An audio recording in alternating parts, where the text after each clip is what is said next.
Mesdames, Messieurs, chers téléspectateurs, bon réveil, bon café. Si vous êtes autour de votre table de café, ravi de vous retrouver comme chaque jeudi en direct de la station régionale de Béchar dans votre émission quotidienne Bonjour d'Algérie. Nous allons vous accompagner comme chaque fois 1h30 de 8h à 9h30 et j'aurai le plaisir de recevoir nombreux invités pour discuter de multiples thématiques. Restez avec nous, on se retrouve pour recevoir notre premier invité juste après ce jingle.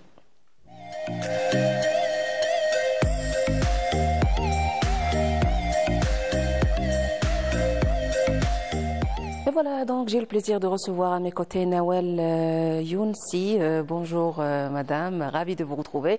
Elle est la fondatrice du club d'astronomie de Béchar au niveau de la direction de la jeunesse et des sports, c'est ça الأودج لا مركز الصرفي العلمي ولاية بشار ونشطة نادي سديم للفلك. Donc vous êtes la fondatrice et en même temps animatrice au niveau du club. Comment ça a commencé? Comment vous avez eu l'idée la première fois pour fonder un club d'astronomie? كيفاش بدات لك الفكرة sur terrain؟ بدات لي أنا عندي شغل مهتمة بالفلك والفضاء ونبغي نتفرج هكا حصص تاع الفضاء والبحث زعما هكا نشوف الكواكب وكي صار الفضاء واش كاين واش المجموعة الشمسية والدوائر وهاد الفيزياء الفلكية. كيفاش جاتك؟ كيفاش جاتني على عجبك هذا الدومين؟ كيفاش خطرة مرة حضرت ندوة ندوة هذه كانت في ديوان مؤسسة الشباب حضر ليها بروفيسور بابا عيسى جوناي وبروفيسور هذا راه معروف وطنيا ودوليا والندوة اللي نشطها على مستوى ديوان مؤسسة الشباب حضرت لها أنا غير سمعتها هنا ولاية بشار رحت نحضر هذه الندوة. المهم هذه الندوة كانت شيقة وممتعة في الأخير طرح سؤال هكا شوية في الدومين تاع الفلك هذاك طرحت السؤال هو طرح سؤال أنا جاوبته قلت له لا هذا السؤال اللي طرحته بالدليل أن الإشكال اللي طرحه لنا قلت له تبتوها العلماء زعما بالتجربه الفلانيه والنظريه الفلانيه شغل عجبته اني متحصله على هذه المعلومات اللي كانت زعما ما تلقيهاش عند الناس عند نابورت كي مش عند عامه الناس. المهم طرح الفكره للمدير ديال مؤسسات الشباب قال له نورمالمون هذه راح على ما تكريوش ان كلوب داسترونومي هنا في ولايه بشار باش ما كاينش نوادي علميه فيما يخص الفلك. المهم انا تسمت وراها باسبوع نيشان المؤسسه تاعي اللي خدم فيها مركز الصرفي العلمي سونتر دو لوازير سيونتيفيك قلت علاش لا مادام المؤسسه تسمح لي اني نكري هذا الكلوب كريت هذا النادي وشغل لونسيتها في الفيسبوك وجاوني تلاميذ جاوني الاطفال مهتمين بالفلك وجاوني حتى الكبار يعني في الافتتاح نعقل عليها كيف فتحت النادي. وقتاش فتحتي؟ 2021 دونك ديجا 4 دروك عندي واحد 4 سنوات الحمد لله كاين نتيجه وكاين اقبال وكاين في الاوقات نتاع كي ما يقراوش الدراري الصغار 3 عشيه ولا السبت كاين عندنا نشاطات عندنا اكتيفيتي عندنا نخدموا مثلا مجسمات نتاع الفضاء نديروا رسومات كاين شغل دايره واحد خريطه السماء في الكلوب تاعي هكا والنجوم هكا باش يشوفوا هكا باش ناطيري الدراري الصغار على الاقل كي تدخل مثلا النادي راح تشوف كانك pour attirer la curiosité justement déjà هذيك روح الاطلاع روح الفضول عند حاجه تجذب زعما حاجه تجذب التلاميذ الصغار. المجسمات تاعك هذه فولي فابريكي ابارتير دو كوا لا ماتيير بروميير كيفاش كتستعمليهم؟ يشاركوا معك لي زاديرون صغار بالويات وي تجيبي بالويات صغار هكا نلونوهم منها اشغال منها كل كوكب نعطوه الرسمه تاعه مثلا كوكب الارض بالازرق ولا ونستفوهم زعما بحسب المجموعه الشمسيه عندنا الشمس وعندنا المجموعه الشمسيه تاعنا زعما شفت التفاعل تاع الدراري الصغار عجبهم هكا انا ما بغيتش نحبس ما كيجوني انا درت بالشراكه مع مديريه التربيه رحت لهم وخصصوا لي مؤسسات اللي نمشي ندير النشاط نتاعي برا شغل دونك في دي زيكول في لي زيكول هذا يقول له نشاط جواري زعما لا كاين اتفاقيه بين الشباب والرياضه ومديريه التربيه هكا سهلوا لي كي رحت لهم قالوا travail de proximité في لي نيفو تاع لي زيكول مع لي زونفون واش ديروا معاهم ككلوب تعاودوا تفتحوا فيهم دي كلوب اخرين تعطوهم ديمونستراسيون تعلميهم على لا سيونس هذه كعلم؟ هي رحت لهم على اساس نديت لهم تنشيط شغل ساعه نتاع علم الفلك، نعطيهم اساسيات تاع الفلك بالداتا شو هكا، يتفرجوا لي فيديو شغل يجيبوا لي مثلا ولا مؤسسه ليسي ولا سام، يجيبوا لي مدرج كبير 3 كلايس هكا يتسوك هكا، وندير لهم شروحات اساسيات تاع الفلك. حاجه جديده زعما الكواكب والظواهر اللي كاينه في هذاك، تاريخ الفلك من وين تبدا الانسان يهتم بالفلك، شغل الحوايج جديده. وكاين ناس اللي مثلا التلاميذ صغار كاين اللي عنده المعلومات هذه بصح ما يعرفش زعما شغل هكا، نمي لهم شغل نوجههم ونعطيهم المعلومات صحيحه. كاين تفاعل، كاين رياكتيفيتي معاهم، دي كيستيون، كاين تفاعل، وكاينين ما شاء الله. كاين واحد المنخرطين في النادي مازال مستمرين ملي حليت ملي كرينا الكلوب هذا حتى لدروك. كاين واحد المنخرطه معايا بالنتيجه ولا الثمره اللي تلقيتها من الاستمراريه تاعها، درك راها دير معايا التنشيط. تري بيان. درك هي عندها تقرا 4 يماني 10 ans هكذا كونفيون. لا 4 يماني سوسام. داكور. كانت تقرا السنه الخامسه، كانت صغيره، كبرت معايا. درك كي نخرج مثلا ندير كاش نشاط ولا المهم تدير تنشيط. وهاد البنيه هذه وهاد العضوه اللي معايا في الدومين العضوه هذه كي رحنا في كل عام كاين مهرجانات، كاين مهرجان كلها الانشطه العلميه اللي تقام في ولايه جيجل. الانشطه العلميه هذه حنا بهذه العضوه هذه تروح تشارك. الاسم تاعها شوقتينا ليها. زينب كريم. هذا بونجور زينب كريم. نساليو زينب كريم. تروح تشارك، عندها مشاركتين، والمشاركه تاعها مميزه انها عندها الافكار تاعها، عندها كاركتير تاعها. شغل اكتسبت في العلم الفلك. هي تقول تقول لي نتمنى نكون عالمه فضاء وتكون في نازا. ما شاء الله. ما شاء الله. هكا حنا شغل نحمسوا التلاميذ تاعنا، ولا لا اقل حتى الا هذاك يكون عندها باجاج فيما يخص بيان اونتوندو. دايوغ رانا عايشين في مجره مليئه بالكواكب، بالمخلوقات. ما نعرف الظواهر الفلكيه، كاين امور اللي ذكرت في القران مازال ما تفسرتش لحد الان. ممكن يكونوا علماء المستقبل، هذو هما من هذه البراعم. علاش لا ان شاء الله. صح. اهم النشاطات اللي راكم ديروهم في هذا الاسبوع، جو بونس درتوا قافله، درتوا في كيلكو زوندروا مع الديوان مؤسسات الشباب منظم قافله تكوينيه موجهه لاطارات مؤسسات شبانيه، السروبان وعلم الفلك. كما نقول لك السروبان نطرقوا شويه القافله هذه. السروبان خلوها في صح لا دوزيام بارتي تاع لو ديبا.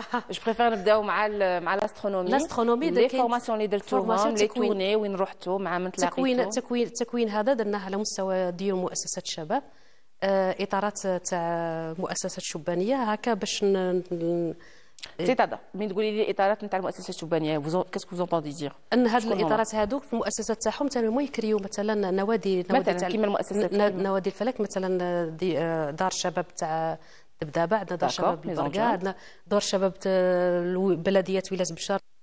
دونك سي لي ستركتور اللي تابعين اصلا لا ديريكسيون دو لا جونيس اي دي سبور. هادو هما اللي دور الشباب اللي راكم تنشطوا فيهم.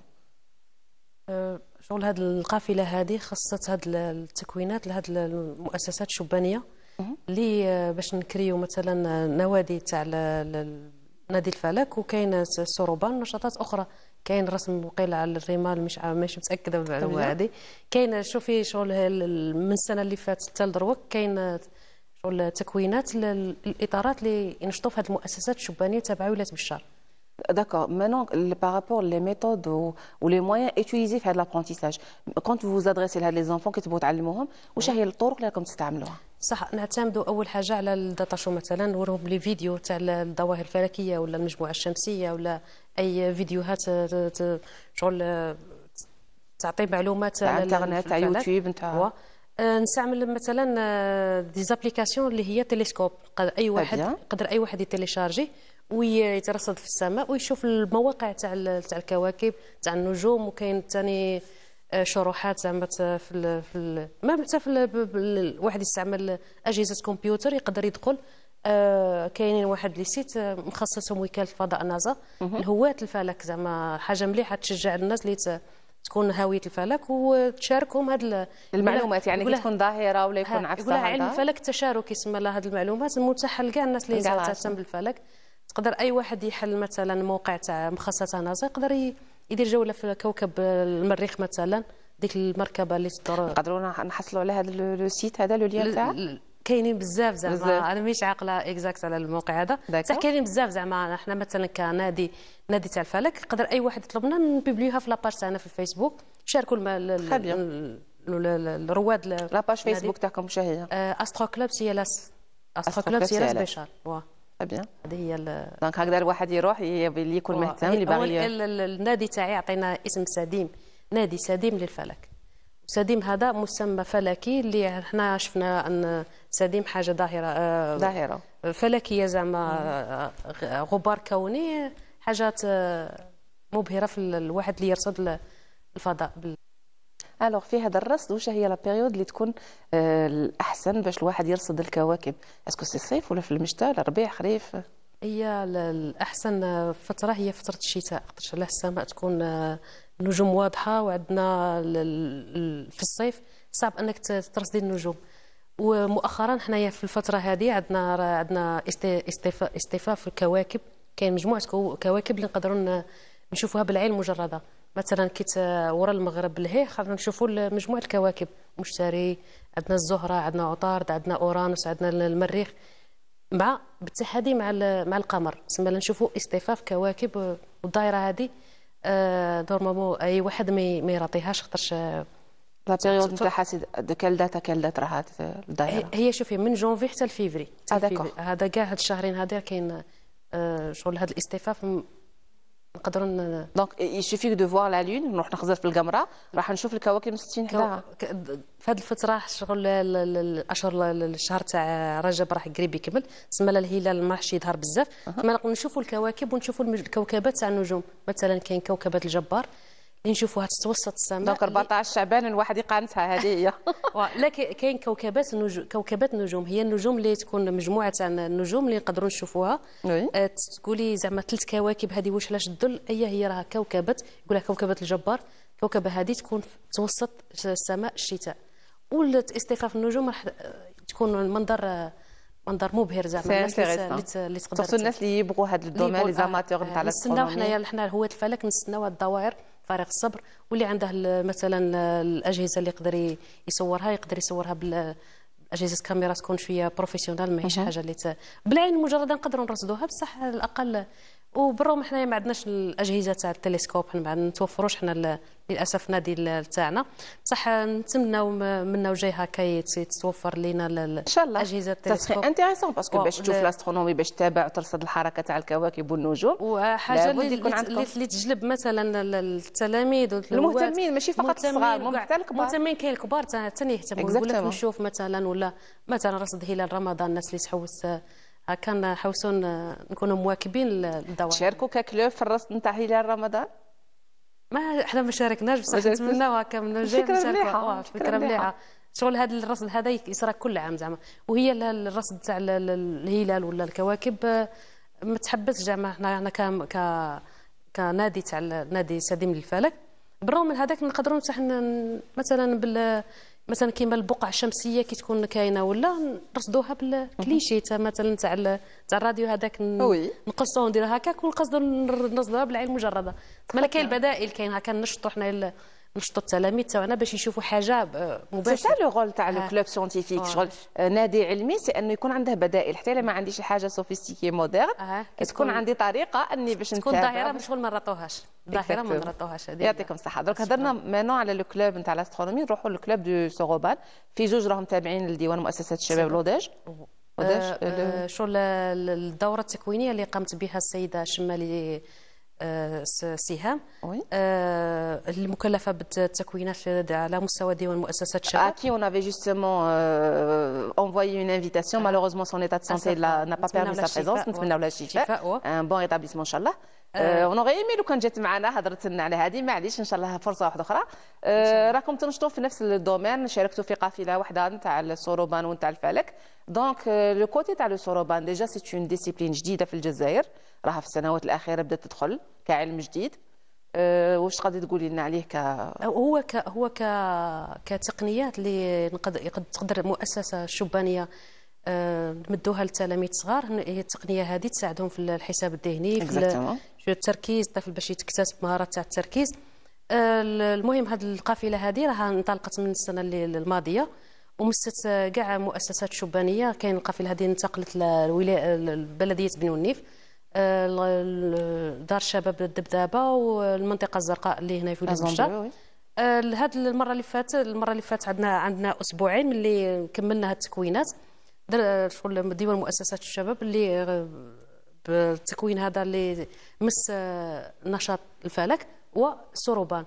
السروبان هذا شغل الاطارات اللي استفادوا من هذه الدوره التكوينيه باش هكا تعمم في النشاط هذا في مؤسسات شبانيه. دونك سي لا ميم شوز كيما درتو في الكلوب نتاعكم. سي لي كادر نتاع على مستوى ديوان المؤسسات، سي لي كادر نتاع الاورغانيزم اللي زون بينيفيسي باش يعاودوا يقربوا الصوره ثاني les enfants en particulier les établissements تاعكم. معليش on va s'arrêter un petit moment avec ce VTR. Chers téléspectateurs, je vous laisse découvrir l'activité du club avec ce VTR réalisé par notre collègue Jawida Bab Ahmed et nous reviendrons justement pour continuer le débat.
هنا اليوم في دورة الجزء الثاني أو المستوى الثاني لدورة السروبان.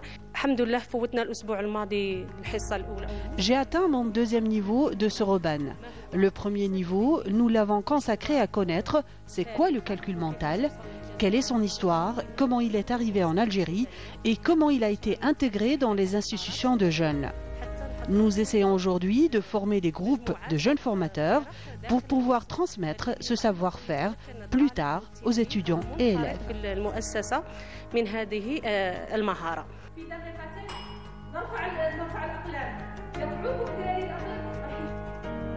Cela dit, cette méthode de calcul mental reste un allié précieux dans l'apprentissage et le développement intellectuel pour les enfants comme pour les adultes.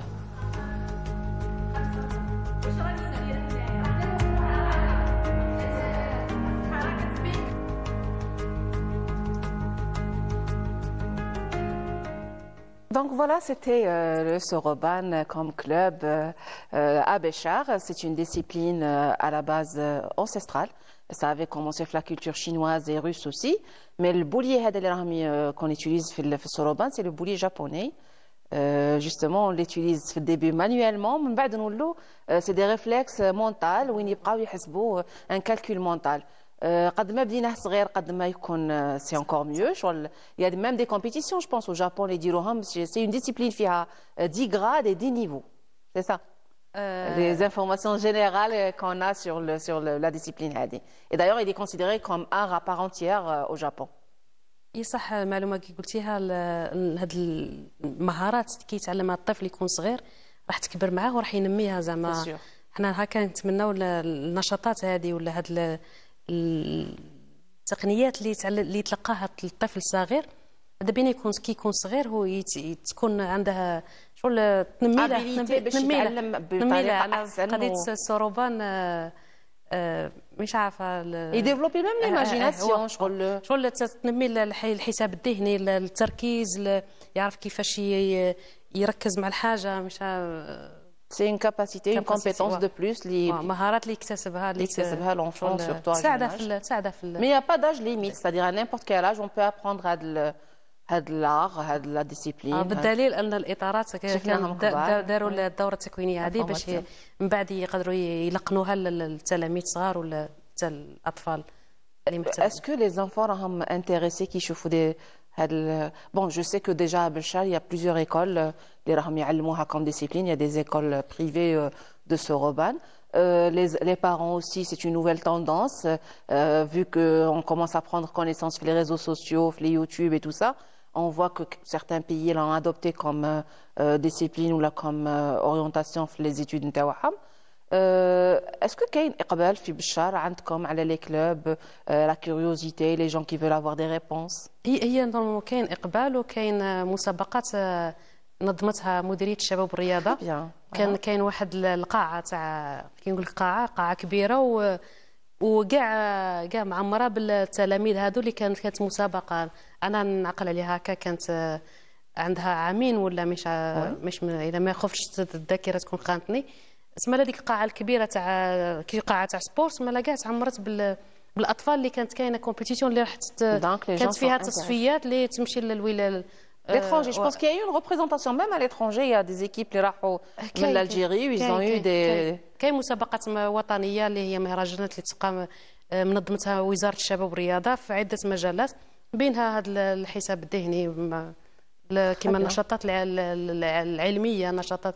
كاين بزاف الاختصاصات اللي الشباب اللي يقدروا ينشطوا في مؤسسات شبانيه منها نشاركوا في مهرجانات اللي لما لا من المهرجانات الوطنيه نقدروا نروحوا للمهرجانات ولا مسابقات دوليه.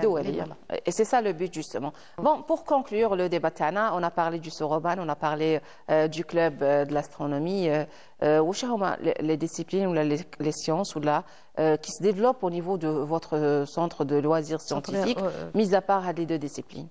مثلا مركز الصرفي العلمي عندنا نشاط نتاع الذكاء الاصطناعي ينشطه الاستاذ غزلي عبد القادر. Oui.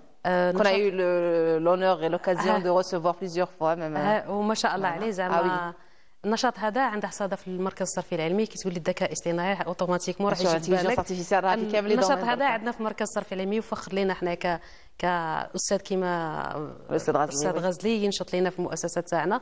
وما شاء الله زعما كاين بزاف دفعات اللي تخرجت من على يديه من طيله 4 سنوات انا ما نخرجش ما شاء الله 4 سنوات مجال الذكاء الاصطناعي الروبوتيك ولا البرمجه ولا ما شاء الله زعما نشاط نتمنى يتعمل في مؤسسات شبانيه اخرى. كاين نشاط ثاني عندنا في مركز الصرفي العلمي عندنا فيما يخص السمع البصري عندنا نادي تاع السمع البصري والاستاذ رابحي بوبكر دار دوره تاع صناعه المحتوى. انا نشاركه معاه في الدوره هذه. راه عندنا الدرس الخامس درناه الاسبوع الماضي ومستمرين في هذه دوره صناعه المحتوى. هذا الاستاذ بوبكر رابحي عنده خبره في التنميه الذاتيه عنده فن الالقاء زعما هادو كاع النشاطات توجه للشباب. دائما زعما احنا التنميه الفكريه تاع الشباب ولا تنميه المهارات القدرات خاصة بالشباب. Communicationnel, relationnel, c'est justement c'est la nouvelle orientation même في les grandes boîtes quand il y a un recrutement où là on se base en particulier على les compétences relationnelles, communicationnelles et tout ce qui en suit. شغل التنمية الذاتية. التنمية الذاتية justement. واش هما أهم النشاطات اللي راكم ديروهم في التنمية هذه ولا في لا فورماسيون اللي راكم ديروها اللي قلتي لي تاع الاوديوفيزيوال اللي راكي مشاركة فيها؟ صناعة المحتوى. حنا شوفي حنا نواكبوا الوقت اللي حنا فيه. حنا الشباب يعتمدوا على صناعة المحتوى.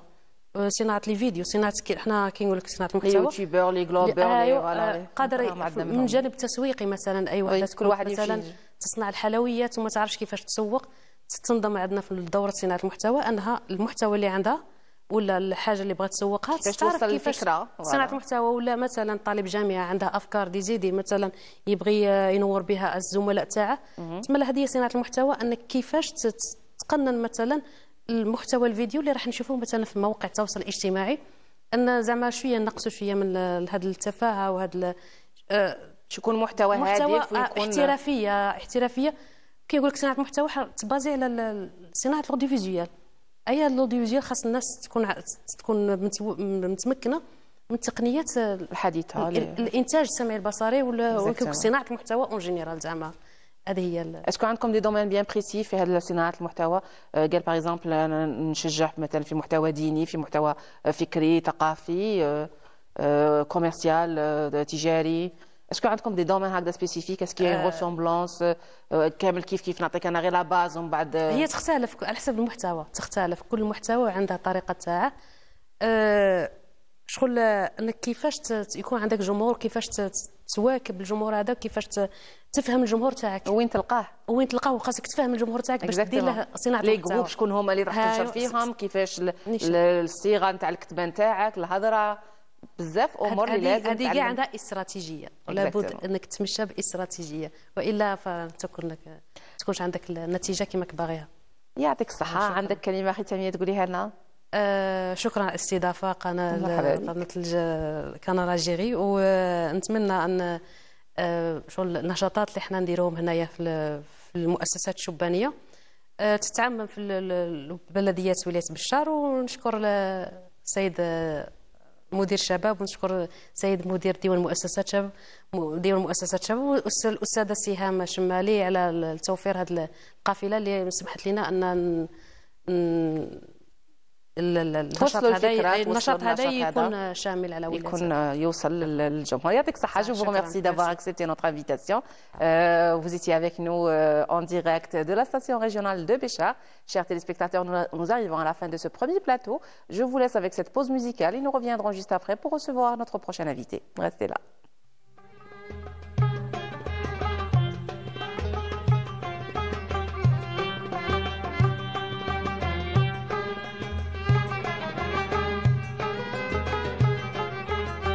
مضرة ساعدنا شي الايام، زيارة النبي المصطفى مرضي طوال وعيت من التخمام، وجمر موجتي زلافة ليها في خاطري هذاك من عام، مو حال يا اهلي نتعافى حتى نزور سيد العرب والعجام، المجد جد الشرافة أمضرة ساعدنا شي الايام، زيارة النبي المصطفى أمضرة ساعدنا شي الايام، زيارة النبي المصطفى.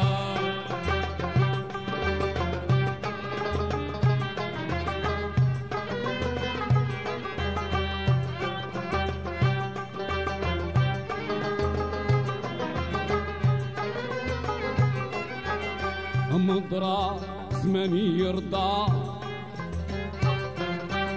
ويام نيتي بياضو، ويام نيتي بياضو نخدع إلى سميح الروضة، وندير القليب غراضو، ندير القليب غراضو، عندي 4 زين النوضة، محتفل في نواطو، محتفل في نواطو، ويداي نور ما يحكم فيه اللجام، خفيف قلب الرفرافة ونخفت ونعاند بيه العلام، للدار نسبقو بمسافة منظرة تساعدنا شي الايام، زيارة النبي المصطفى.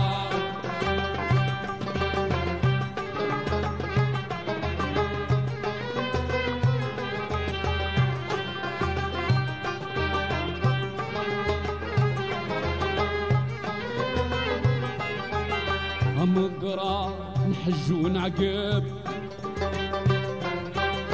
زيارة الشريف العربي زيارة الشريف العربي كيف مقامه ونغرب ونزور نفجا من دنبي زور الفجا من دنبي رسولنا شفيع مقرب زيارته تسكن قلبي زيارته تسكن قلبي إذا وصلت نشكيله بالآثام عندي حقا نتعافى نبرا نفضايل جيتامو سيد الأمة بحر الوفا منظرات ساعد العشيرية زيارة النبي المصطفى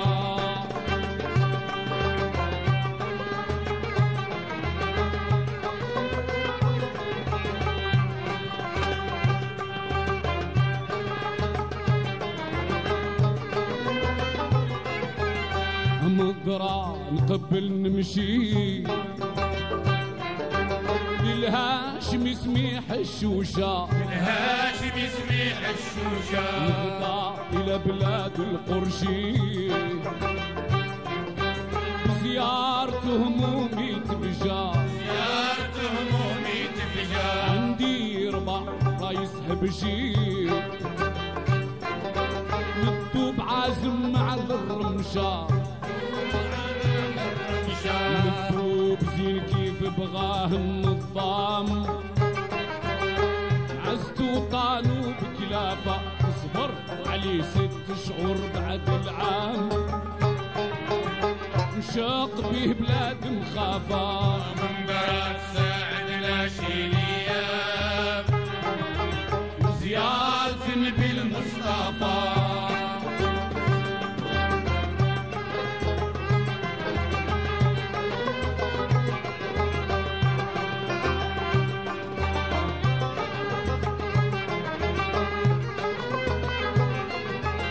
مقرا كمل ظني من لا تخيب فيها الظنة لا تخيب فيها الظنة نمشي على زرق متعني دماء حدير ما يتهنى ما حدر ما يتهنى وقنزور قرة عيني وفاطمة عريس الجنة فاطمة عريس الجنة عليه الصلاة وعليه السلام سيدنا سيد الأمم والخلفاء داخل ملة سيد الإسلام سيدنا الحافظين والولافة عليه الصلاة عليه السلام سيدنا سيد الأمم والخلفاء وداخلين ملة سيد الإسلام سيدنا حفظنا والولافة عليه الصلاة وعليه السلام سيدنا سيد الأمم والخلفاء داخلين ملة سيد الإسلام سيدنا الحافظين والولافة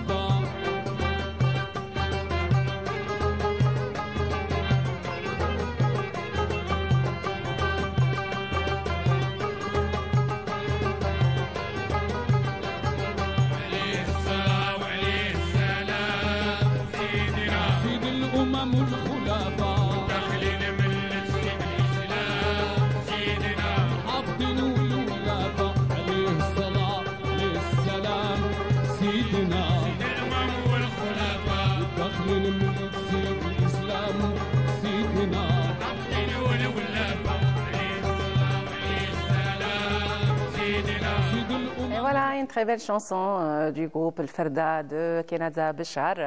Rebonjour chers téléspectateurs, si vous venez de nous rejoindre, alors bonjour, bon réveil, bon café. Si vous vous apprêtez à quitter la maison, soyez prudents sur la route. Nous sommes toujours avec vous comme chaque jeudi en direct de la station régionale de Béchar dans votre émission quotidienne Bonjour d'Algérie. Alors, j'arrive à mon deuxième plateau et je vais l'honneur et le plaisir de recevoir à mes côtés Monsieur Harrak Ben Amej. Bonjour, bienvenue avec nous. Bonjour. Il est psychologue clinicien à la DAS, la direction de l'action sociale de la wilaya de Béchar. Oui. Alors, nous allons parler aujourd'hui de l'handicap chez l'enfant, de la prise en charge de cet enfant, comment l'intégrer dans la société. Qu'est-ce que vous pouvez nous dire comme définition? Pour débuter le débat, on va commencer par la définition et les types d'handicap. D'abord, mes meilleurs voeux pour le peuple algérien à l'occasion de l'année Amazigh, c'est l'année 2025. Merci. Espérons que ce sera une année de prospérité, et de bonheur, de joie. Inch'Allah. Deuxièmement, je vous remercie de nous avoir donné l'occasion pour débattre ce sujet que je le considère un sujet d'une importance primordiale parce qu'il tout simplement il touche une société vulnérable, une société sensible de la société, qui est bien sûr les personnes en situation de handicap. En ce qui concerne d'abord la définition, j'essaie d'être bref et direct car je me tente de donner l'information qui peut être utile pour le téléspectateur. En ce qui concerne la définition, je cite la définition arrêtée par l'OMS, par l'Organisation mondiale de la santé, qui a défini l'handicap, c'est en tant que toute personne dont l'intégrité physique ou mentale, elle est soit définitivement, soit passagèrement, elle est diminuée. Oui. Donc, cette intégrité, soit physique ou mentale, elle est diminuée. Cela, il est dû à des facteurs, soit des facteurs congénitaux, soit des facteurs acquis. Donc, ça, ce qui concerne les causes. L'essentiel de la définition, c'est que lorsqu'on parle d'handicap, on parle d'une personne dont son intégrité il est limitée. Aussi, qu'il trouve des difficultés dans l'épanouissement de sa personnalité. Donc, on trouve la limitation de certaines fonctions corporelles. On trouve l'altération de certaines fonctions, soit physiques, soit sensorielles, soit mentales, soit psychiques. On trouve aussi la restriction de la participation à la vie sociale. Donc, ce qui est important, c'est la déficience qu'on peut observer, soit sur le domaine sensoriel, soit sur le domaine mental, soit sur le domaine, bien sûr, physique. On trouve aussi qu'il y a une restriction. Il y a une limitation de participation de l'handicapé à la vie sociale en général. Alors, il peut être un handicapé moteur.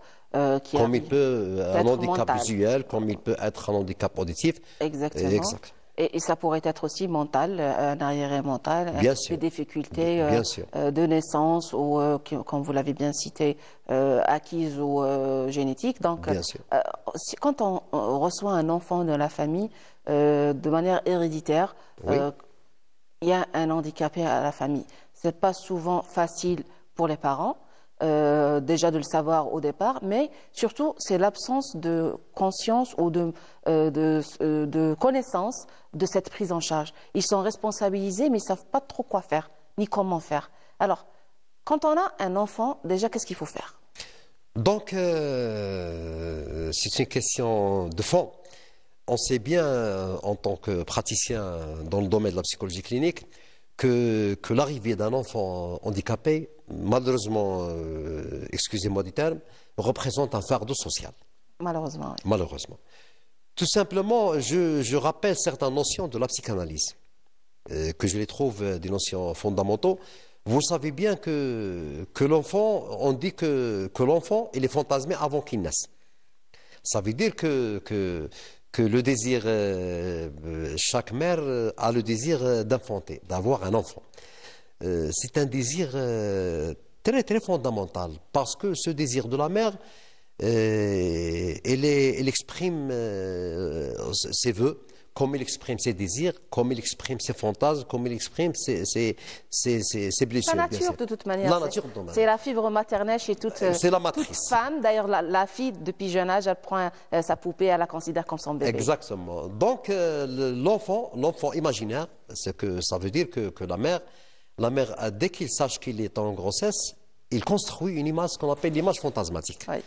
Donc, c'est pour ça qu'on dit en psychanalyse que l'enfant est fantasmé avant qu'il naisse. Cette image fantasmée de l'enfant, elle est en quelque sorte, c'est le porte-parole de tous les désirs de la mère. Donc, imaginez que l'enfant mis au monde, c'est un enfant handicapé. L'annonce qui lui sera apportée, c'est que malheureusement, ton enfant est handicapé. Là, ça commence l'histoire de ce qu'on appelle le déni. Oui. Donc, ça veut dire la mère, elle va réagir à ce traumatisme, à cette mauvaise nouvelle, elle va se réagir par l'activation de ce qu'on appelle le déni. Ça veut dire, Elle va le ça veut refouler, dire elle va- rejet maternel. le rejet maternel. Oui. Ça se passe pas sur le registre du verbe.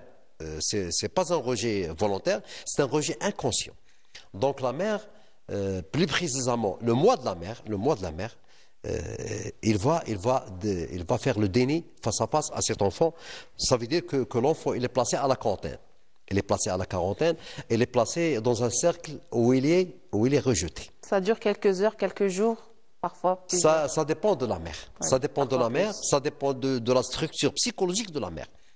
Sachant bien que la structure psychologique, parce que dans l'événement de la naissance, c'est tout la personnalité qui se trouve dévoilée. Donc ça dépend De son éducation, de son savoir, bien de sûr, son... de sa structure psychologique Tout à d'elle-même. fait. Et aussi, ça dépend... Religieuse aussi. Et bien Son sûr, appartenance et ça religieuse. dépend des relations qui est liées avec la structure familiale. Familiale. Ça dépend. L'époux en enfin, particulier. exactement. Ça veut dire peut-être une femme qui n'a pas, malheureusement, qui n'a pas la chance d'être admise par la société ou d'être entourée avec son entourage. Donc c'est la négation, c'est le déni de cet enfant. Là, ce qui est important, c'est que on est face à une mère qui est déjà narcissiquement qu'elle est blessée. Donc la blessure narcissique, elle est infligée d'avoir un enfant handicapé, soit visuel, soit moteur, soit mental.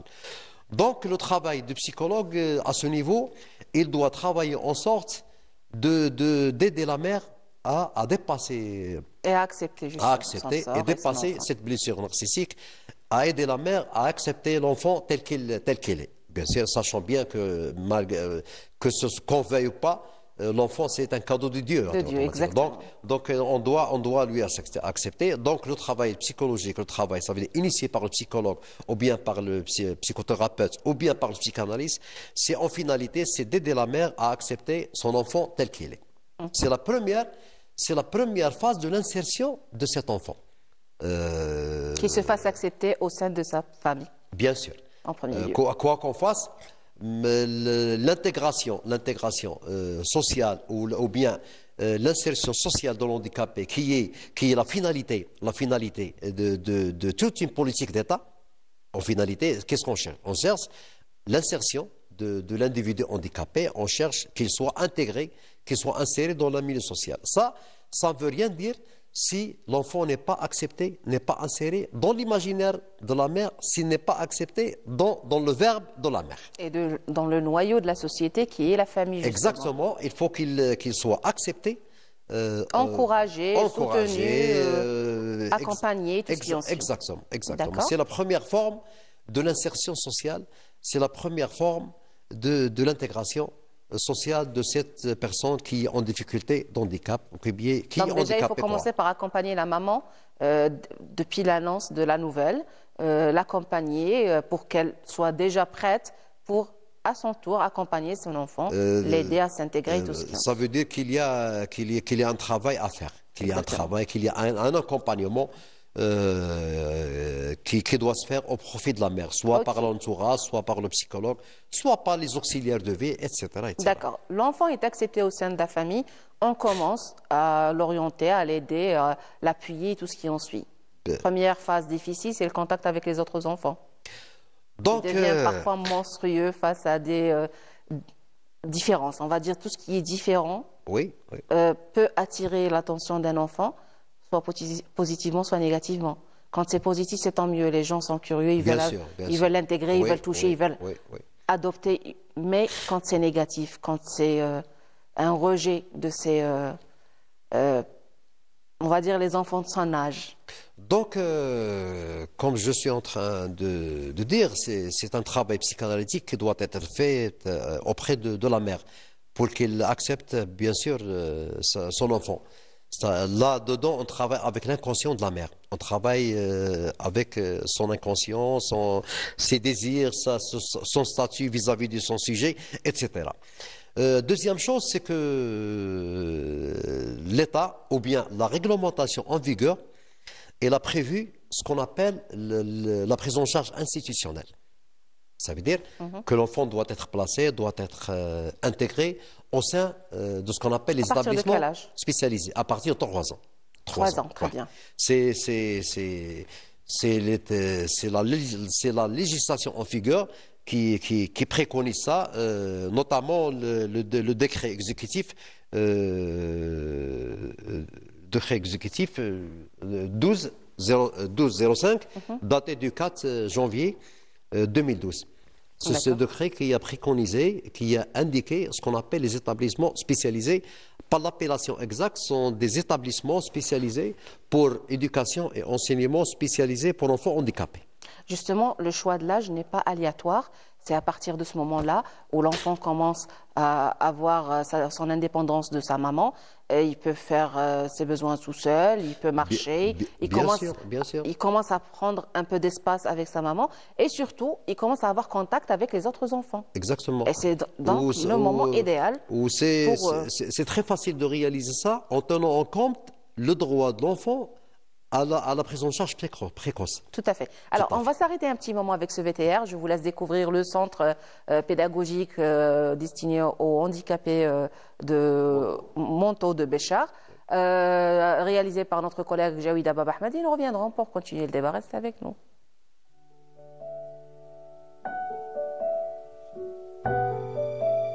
Aujourd'hui, nous vous emmenons à la découverte des centres éducatifs spécialisés de la wilaya de Béchar, où les enfants ayant une déficience intellectuelle trouvent un accompagnement, un soutien et une chance de développer leur potentiel. Nous avons, au niveau de la wilaya de Béchar, 3 centres pédagogiques pour les enfants qui ont un handicap mental. Ils disposent de tous les dispositifs nécessaires, tels que les systèmes de chauffage, les repas chauds, les activités éducatives et pédagogiques, ainsi que sportives. Après la formation, il y en a même qui obtiennent des diplômes. Ça facilite leur intégration dans le monde du travail.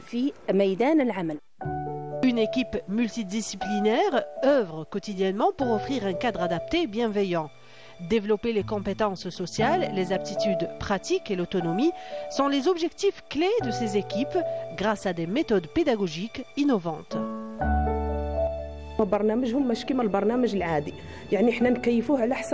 Les programmes éducatifs de cette catégorie d'enfants diffèrent de ceux des écoles.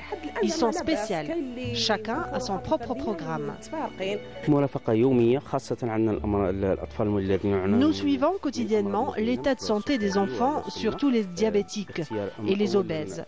Nous faisons avant chaque repas une prise de sang pour les diabétiques et on vérifie la qualité des repas pour ceux qui ont un problème d'obésité.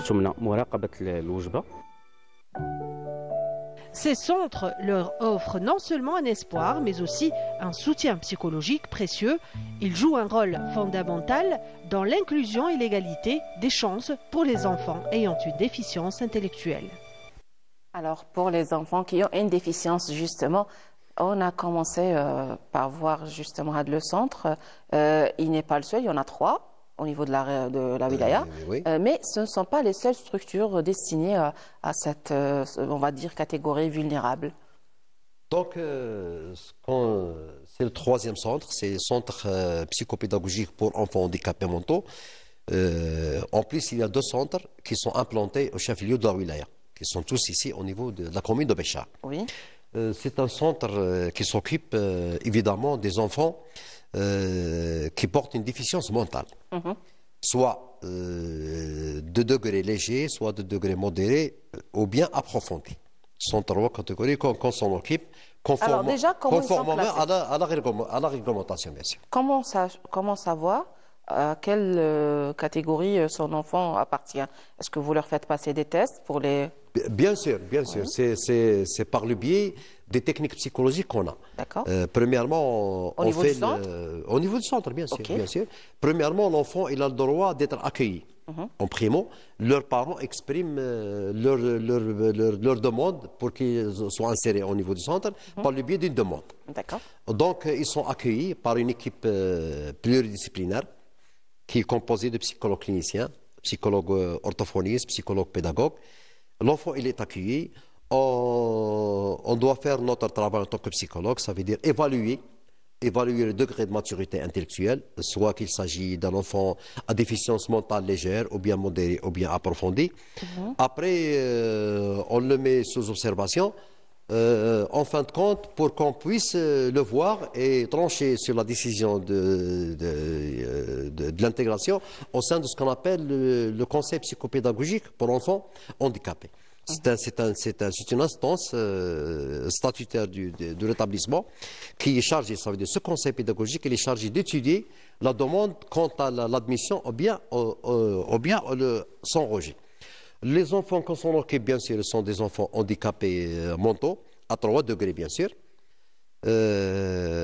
Ici, je note une chose très importante, c'est que au niveau du centre, les enfants qui ont une déficience légère, on peut les intégrer au sein des établissements relatifs de l'éducation nationale.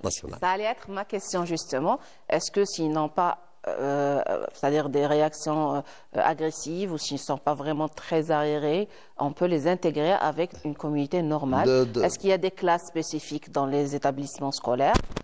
Oui, donc ils sont scolarisés avec les autres enfants, leurs pères. Donc, je m'explique. Les enfants qui ont une déficience mentale légère ont le droit d'être placés dans ce qu'on appelle les établissements, dans ce qu'on appelle les classes spéciales, qui sont ouvertes au niveau des établissements scolaires relevant d'éducation nationale. Oui. C'est par décision commune entre le directeur de l'action sociale de la wilaya et le directeur de l'éducation nationale. Très bien. Ils sont appelés, par l'arrêté interministériel, ils sont appelés classes spéciales.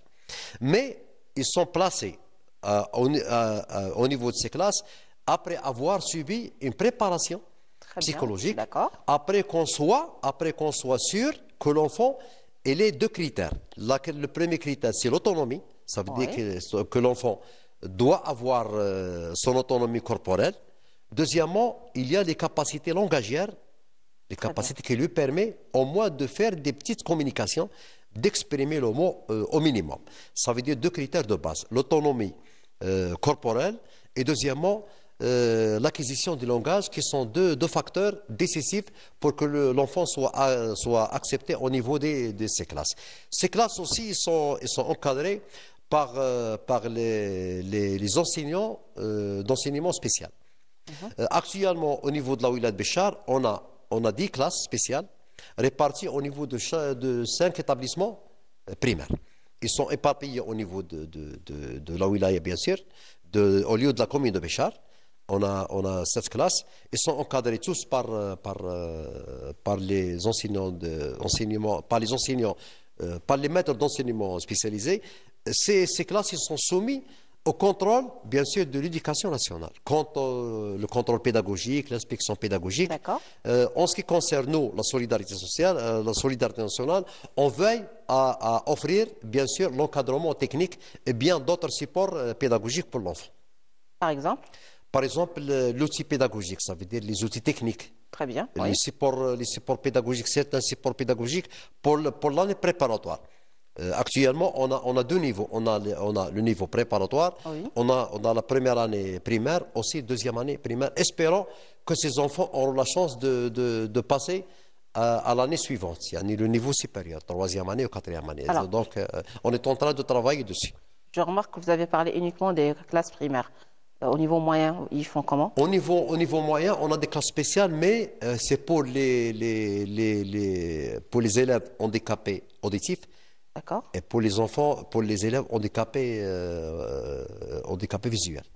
C'est la classe spéciale, elle est au niveau d'un CEM Bark Mila, au niveau de Béchar Jdid.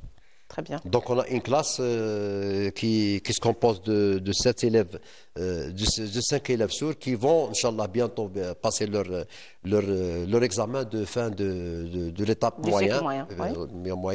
On a aussi des aveugles. Donc, pour le CEM, il est destiné aux enfants qui sont handicapés visuellement ou bien auditivement. Ça veut dire soit les enfants aveugles ou bien les enfants qui ont une surdité bilatérale, bien sûr. D'accord. Alors, si on parle j'ai oublié le mot. C'est pas les arriérés mentaux, pardon. Les autistes, pardon, oui, le mot que je cherchais. Oui. Alors, pour les autistes, tous les parents ne sont pas instruits. Parfois, on n'arrive pas à faire le diagnostic. On ne sait pas quel genre de défaillance il y a chez l'enfant. Alors, quand on les classe par rapport au test dont vous nous avez parlé, Oui. s'il s'agit d'un enfant autiste, il est orienté vers quel organisme ou vers quelle institution? Donc, permettez-moi au premier lieu de rappeler quelque chose de fondamental, que moi je juge fondamental, parce que je viens de dire une information peut-être qui va aider beaucoup de gens, plus particulièrement les parents d'enfants autistes. Oui. Sachant bien que l'autisme, ce qu'on appelle scientifiquement maintenant, on appelle le trouble du spectre autistique, qui est depuis 2013, il n'est plus considéré ni comme handicap, ni comme maladie. Très bien. Auparavant, Bon à savoir déjà. ben exactement, auparavant, suivant le diagnostic manuel et statistique des maladies mentaux, la 4e édition datée de 1994, elle est désignée comme handicap. Mais depuis 2013, suivant la 5e édition de ce DCM, elle est considérée comme trouble. Oui. Donc on l'appelle communément trouble du spectre autistique. Ok, ça reste un trouble mental. Les enfants qui ne savent pas de quoi il s'agit. Donc il n'est ni un handicap ni maladie. Avec 3 degrés de sévérité. Soit qu'il ait un trouble autistique, un trouble du spectre autistique léger, avec un degré de sévérité léger, soit qu'il soit modéré, soit qu'il soit approfondi. Alors, quand il est modéré, approfondi, c'est autre chose. Mais quand il soit léger, c'est clair, il est scolarisé avec les autres.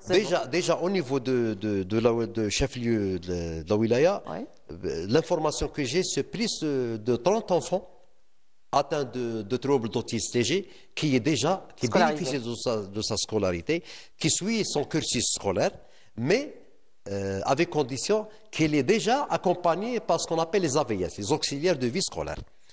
Ces auxiliaires de vie scolaire sont un personnel, sont des gens, ça veut dire proposés à l'accompagnement de leur enfant et proposés par les parents. Et formés en même temps? Pas du tout. Mais au fur et à mesure, ils apprennent quelque chose d'essentiel.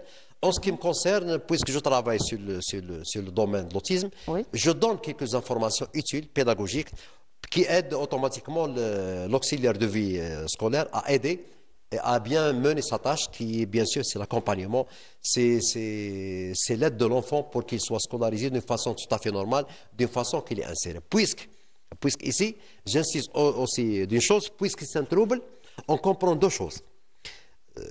Premièrement, c'est que le trouble, c'est que généralement, c'est réversible. Ça veut dire que les symptômes observés chez l'enfant autiste vont disparaître au fur et à mesure.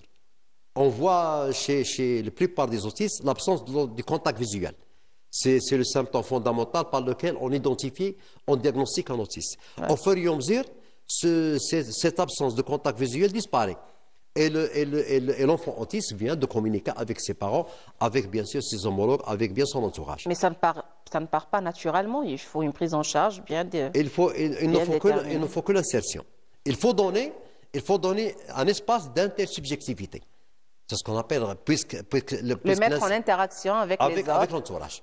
Cette interaction, c'est elle qui va favoriser l'accomplissement, qui va favoriser l'éveil, qui va favoriser la simulation de certaines aptitudes mentales et cognitives.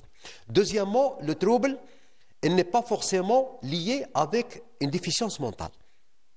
On observe bien que le spectre, que l'enfant qui a le trouble du spectre autistique, c'est un enfant qui préserve certaines habilités intellectuelles. Plus développées que la moyenne. Plus développées. On note par allusion, on note ce qu'on appelle le syndrome d'Asperger, qui est un enfant, littéralement, un enfant doué, qui préserve une capacité intellectuelle surdouée, bien sûr, je m'excuse, c'est un enfant surdoué qui arrive à faire des performances en la mémorisation, l'apprentissage, en calcul parfois, par rapport aux d'autres enfants. Donc, malgré que maintenant, la science psychologique et médicale admet que l'enfant ne soit pas répertorié soit en Asperger ou bien en Rett ou bien d'autres formes d'autisme, mais tout simplement on contente de dire soit que l'enfant il appartient au TSA léger ou bien modéré ou bien approfondi. Ok, alors dans l'absence de structures, d'organismes, d'institutions spécialisées pour les autistes, les parents sont tenus de les orienter directement vers les écoles primaires ordinaires. Est-ce qu'ils sont admis? Est-ce qu'il n'y aura pas, surtout quand l'enfant est agressif, quand il n'arrive pas à établir le contact avec l'enseignant, avec les élèves, les autres élèves? Donc pour les enfants ayant un trouble autistique léger, ça ne pose pas de problème. Ils sont des enfants intégrés. Quoi qu'on observe parfois certaines difficultés, mais en général, tout se passe dans l'intégration finale, bien sûr. En ce qui concerne les enfants porteurs de troubles d'autisme légers, moyens et modérés, objectivement, je dis qu'ils ont besoin d'une chose, d'une prise en charge pluridisciplinaire. Sachant bien à l'échelle mondiale que le TSA modéré ou bien approfondi doivent être mis dans un sphère pédagogique où il y a une prise en charge pluridisciplinaire. Je note par exemple cette prise en charge pluridisciplinaire, elle est initiée premièrement par un groupe pluritechnique. À la tête on trouve un pédopsychiatre. La chose qu'on n'a pas ici en Béchar, malheureusement. Justement, ça allait être ma prochaine question. Je connais quelques familles qui ont dû quitter Béchar justement pour avoir la possibilité de mettre leurs enfants, surtout quand il y a plus d'un enfant dans la famille qui est autiste. Ils ont dû changer carrément de wilaya et s'orienter vers d'autres wilayas du Nord. Exactement. Donc, primo, en particulier Alger. Justement parce qu'à Alger, il y a des pédopsychiatres. Ici, à Béchar, malheureusement, on n'a pas. Aussi, il y a des spécialités comme le psychomotricien, comme le nutritionniste, comme les maîtres d'enseignement spécialisés, les éducateurs spécialisés, les auxiliaires de vie, aussi les moniteurs de réadaptation professionnelle. Donc c'est toute une équipe pluridisciplinaire qui prend en charge l'autisme, puisque l'autisme en lui-même, le trouble, il a besoin de cette sphère pluridisciplinaire. Malgré qu'il n'existe pas, mais quoi qu'on fasse, on fait de nos mieux, au moins pour soulager le deuil, parents surtout. Les parents, oui. C'est pour sécuriser, pour rassurer l'enfant. Bien, monsieur, j'ai l'honneur de vous apporter une bonne nouvelle. Il me dit quoi? Heureusement, ce trouble chez votre enfant, il n'est plus ni maladie, ni handicap. Mais c'est quoi? C'est un trouble.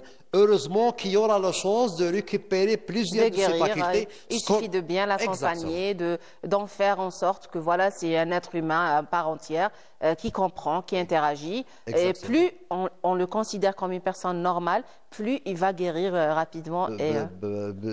Sans réserve, certains chercheurs qui disent que l'enfant autiste, tout simplement, c'est un enfant normal avec des caractéristiques spécifiques. Ça se dit automatiquement que je le dis carrément, que c'est un trouble, 90% il est méconnu. Ouais. Soit on le facteur causant. Quels sont les facteurs? Mondialement, il n'y a pas de consensus sur les facteurs qui causent l'autisme. Reste énigmatique, reste inconnu. Même sur le mécanisme psychopathologique, le mécanisme neurophysiologique, on sait bien qu'il est défini que le trouble du spectre autistique, il est défini en tant que trouble neurodéveloppemental. Il est défini comme tel. C'est un trouble neurodéveloppemental qui survient chez l'enfant de moins de 3 ans. Ça veut dire qu'avant 3 ans, on ne peut pas dire qu'il s'agit d'un enfant autiste. On ne peut pas diagnostiquer avant 3 ans. Ce n'est pas possible. C'est un trouble neurodéveloppemental ou c'est un trouble envahissant du développement. Donc, il est méconnu, soit en qualité, soit en séquence déclenchant, soit en mécanisme lui-même. Qu'est-ce qui se passe? On sait bien que le cerveau de l'enfant autiste il ne fonctionne pas d'une façon tout à fait normale. Il est un peu perturbé. Mais qu'est-ce qui se passe réellement? Pas d'informations suffisantes à ce moment. Alors, un dernier mot avant la fin de ce plateau. On arrive justement à la fin. Donc, ce qui est essentiel et ce que l'État algérien défend, premièrement par la Constitution qui défend et que les droits de l'enfant handicapé, eh bien, tout ce qui est la réglementation qui en tient. J'ai cité bien sûr le décret exécutif 1205, je cite encore la loi d'handicap 209 qui préconise et qui défend les droits de l'handicap. Mais ça reste la finalité, ça veut dire la finalité de notre secteur, de notre département ministériel, c'est que l'insertion, on cherche la finalité, c'est l'insertion sociale et l'intégration au sein des établissements spécialisés, y compris aussi l'insertion au sein des établissements de formation professionnelle. D'ailleurs, même l'appellation aux besoins spécifiques, ça renforce cette politique. Bien sûr. Ils ne sont pas handicapés, bien au contraire. Il y a des gens qui n'ont pas de membres et qui sont beaucoup plus rentables que d'autres qui en ont. Donc, ce n'est pas forcément un handicap, même s'il est physique, dans la société, il peut être... Certainement, je donne comme exemple les enfants les enfants aveugles, ou bien qui présentent une cécité totale. Vous verrez bien que c'est des enfants qui développent profondément le sens de toucher. Exactement. Elle a perdu la vision, mais elle développe d'une façon étonnante le sens de toucher. C'est la chose qui leur permet d'acquérir et de maîtriser l'alphabet braille. Oui. Donc, il peut lire, il peut déchiffrer les verbes, il peut déchiffrer les mots. Même une personne normale, quand elle s'abstient d'utiliser l'un des 5 sens, elle reçoit davantage les autres sens. C'est-à-dire, on ferme les yeux, on déguste mieux ce qu'on mange, on écoute mieux. Donc, le bon Dieu nous a donné des mécanismes de compensation. Tout à fait. Donc, l'enfant, il garde sa personnalité, il garde son autonomie. Son intégrité. Il doit jouir de tous ses droits, soit à l'insertion sociale, soit à la formation professionnelle, y compris de l'emploi. Bien y compris de l'emploi. Donc, je félicite et j'encourage toutes les familles qui ont des enfants. Je leur dis que nous sommes à leur chemin, bien sûr. La science, elle va porter beaucoup de choses. On fait de notre mieux. Et je remercie tout l'encadrement technique qui veille sur la bonne prise en charge au niveau de nos établissements à l'échelle nationale. Bien sûr. Et à mon tour, je vous remercie, M. Harrak pour toutes ces informations, chers téléspectateurs. Nous arrivons à la fin de ce deuxième plateau. Nous allons recevoir notre prochain invité juste après cette pause musicale. Restez avec nous.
Bonjour chers téléspectateurs, nous sommes toujours avec vous en direct de la station régionale de Béchar dans l'émission Bonjour d'Algérie.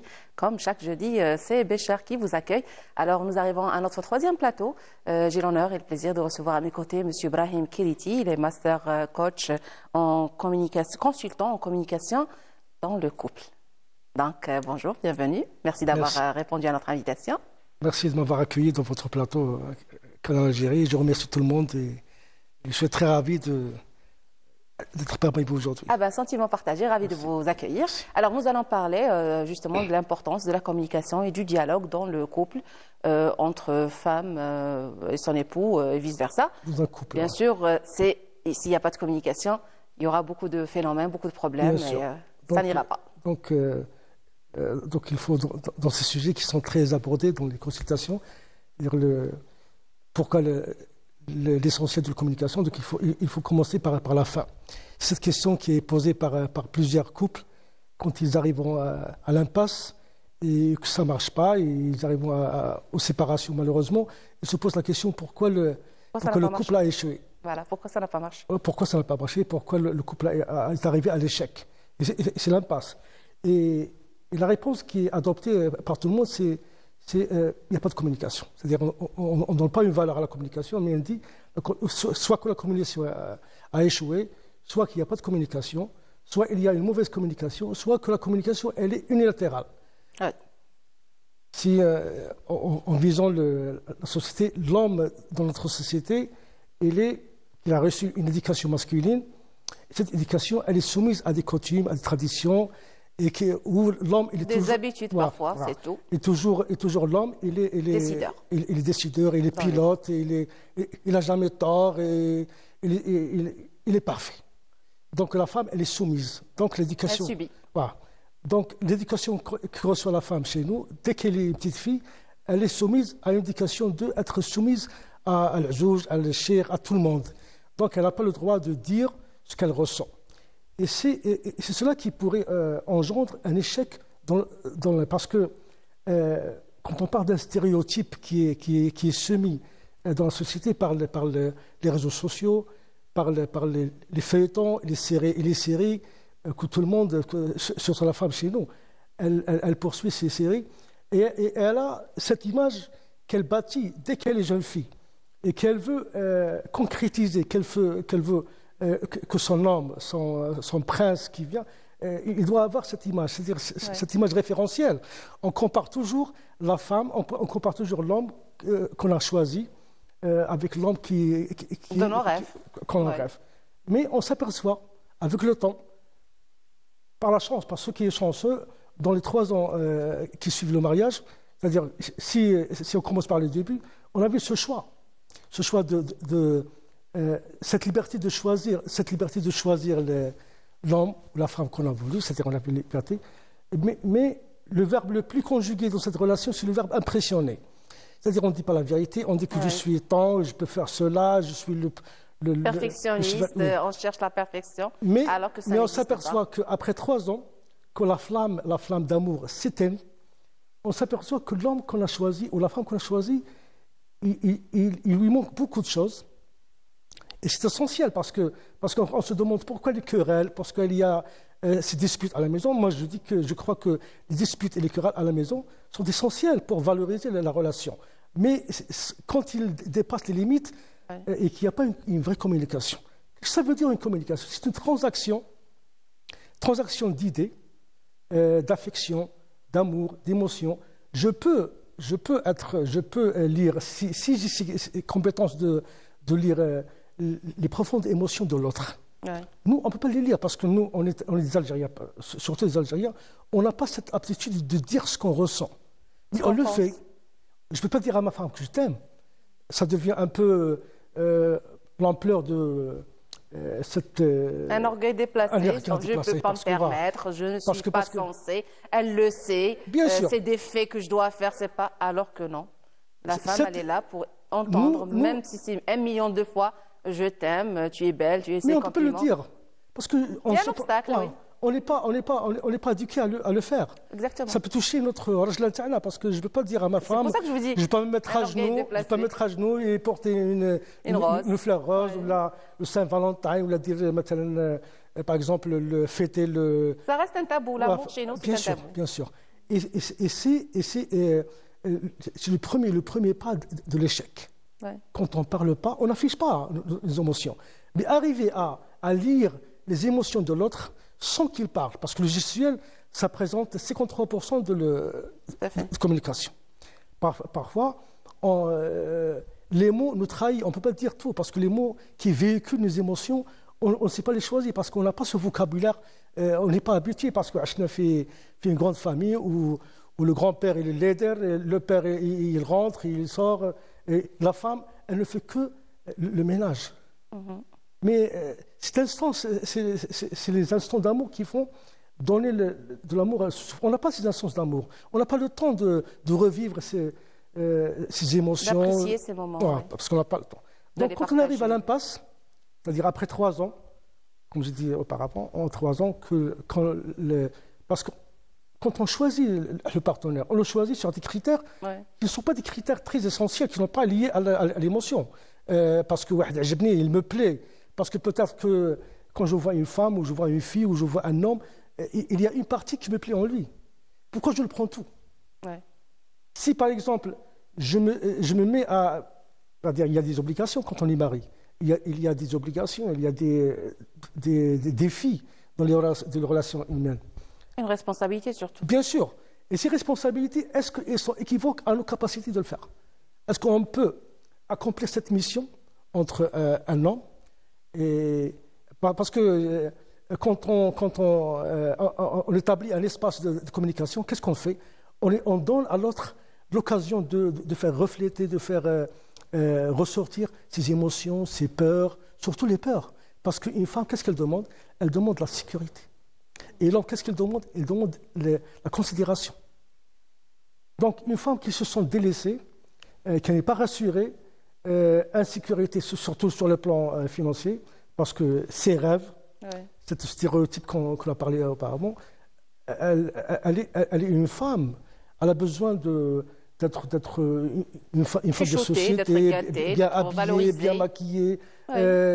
Et parfois, quand on pose la question, pourquoi ces querelles, pourquoi ce défi de communication dans la maison? Peut-être, par exemple, il y a des causes qui ne sont pas, des prétextes qui ne sont pas considérables quand on veut faire valoriser la situation. Peut-être que le verre n'est pas à sa place, peut-être que le déjeuner n'est pas bien préparé. C'est que la goutte qui a fait déborder le vase, finalement. Parce que chercher les petites bêtes. Quand on ne veut pas continuer, on cherche les petites bêtes. Mais parfois, il y a 3 choses essentielles. C'est premièrement le pilotage. Qui va guider la société? Surtout si dans un couple, les deux partenaires travaillent. C'est-à-dire la femme, elle tend vers une indépendance financière. Elle veut se dresser, elle veut se réaliser sur un plan où elle est indépendante. Elle n'a pas besoin ni de son père ni de son frère.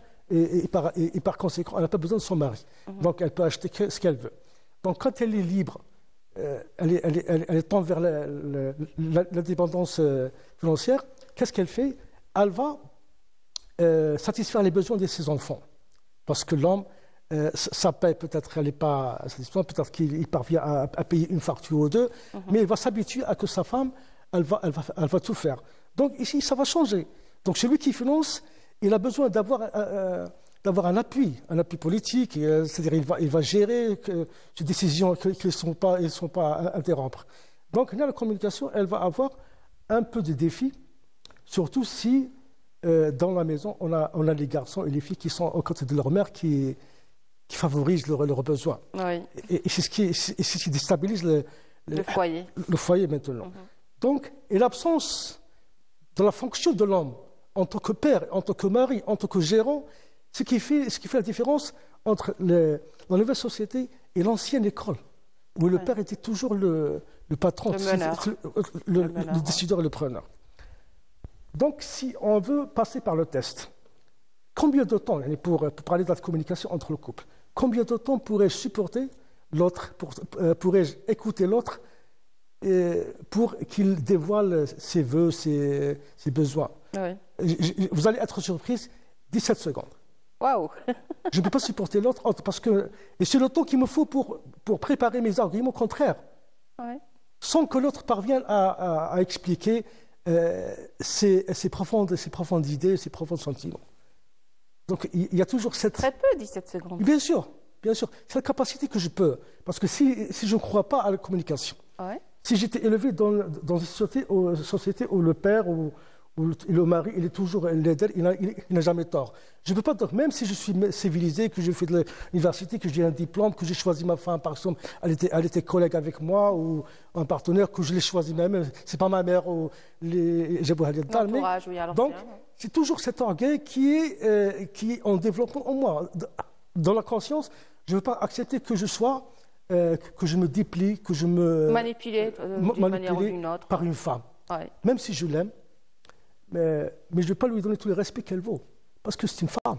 Et je ne peux pas lui donner raison non plus. Bien sûr. Et c'est là même s'il a raison. Le drame, il est là. Même s'il a raison. Quand on commence à vouloir décider à tort et à travers, même quand on a tort, on n'accepte pas la critique, on n'accepte pas l'avis de l'autre. Et c'est ça qui fait la rupture. Le défi d'être un homme, comment dirais-je, c'est-à-dire un homme qui a des idées souples. Je peux m'incliner devant votre avis, je peux même arranger l'écouter, le discuter. Parce que les femmes... Égal à égal, on parle, on discute, parce que les femmes, maintenant, elles ont besoin d'être entendues plus qu'écoutées. Oui. Parce qu'il y a des opérations, qui est l'opération biologique, c'est d'écouter quelqu'un, mais l'entendre, c'est plus difficile encore, parce que c'est une opération qui est faite mentale. Écoutez ce que tu dis, je te laisse finir.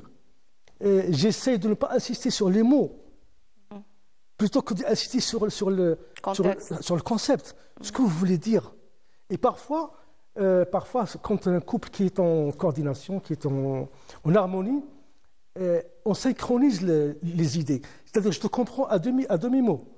Avant de dire la chose, je comprends. Et voilà, avant même de le dire, ça va, c'est bon. C'est ça qui nous manque maintenant pour avoir cette complicité dans le couple. Ce type d'homme. Donc il faut passer par s'entraîner. Premièrement, il faut vouloir que la relation continue. Parce que si je ne veux pas, parce que si je ne veux pas que la relation continue, je vais chercher les petits bêtes, je vais chercher à bâtir un muraille de chien entre moi et toi. Je ne vous entends pas, je ne vous écoute pas, vous avez toujours tort. Donc si vous partez sur le parc et je ne sais pas quoi, mais il y a toujours cette séparation négative à la maison qui précède cette séparation parce que les couloirs de la justice sont pleins de gens deux étrangers qui sont dans le même appartement, dans la même chambre. Ils se connaissent même pas. Et peut-être qu'ils même fait la mort ensemble, mais il reste toujours des individus étrangers qui ne s'écoutent pas. Oui. Je ne vous entends pas, même si tu fais du vacarme avec moi, même s'il y a du noise à côté de moi, mais je ne vous écoute pas, parce que je le sens de mon égoïsme, de l'ego qui m'acharne contre tout ce qui est... je me sens enchaîné. Parce que on a cette attitude de société, parce que l'homme qui écoute sa femme, il est mshour, il est toujours des sorts. Donc on ne peut pas se déchaîner d'un concept sociétal qui a déjà été préalablement construit. Il nous suit toujours. Oui. Même des gens qui se prétendent civilisés, intellectuels, modernes. J'ai la femme qui travaille, qui a un permis, qui conduit sa voiture, mais elle est toujours une femme. Quand vous êtes une femme. Tu n'as pas le droit de... Et c'est pour cela que l'idée de choisir un homme, c'est de le choisir parce qu'il a de l'argent, il a des capacités financières qu'il peut... Même s'il ne m'aime pas, parce que le facteur amour, émotion, affection, sont des facteurs qui ont diminué de valeur. C'est-à-dire, même si tu m'aimes, l'amour ne fait pas le bonheur. Ouais. L'amour ne bâtit pas des maisons, l'amour ne me fait pas...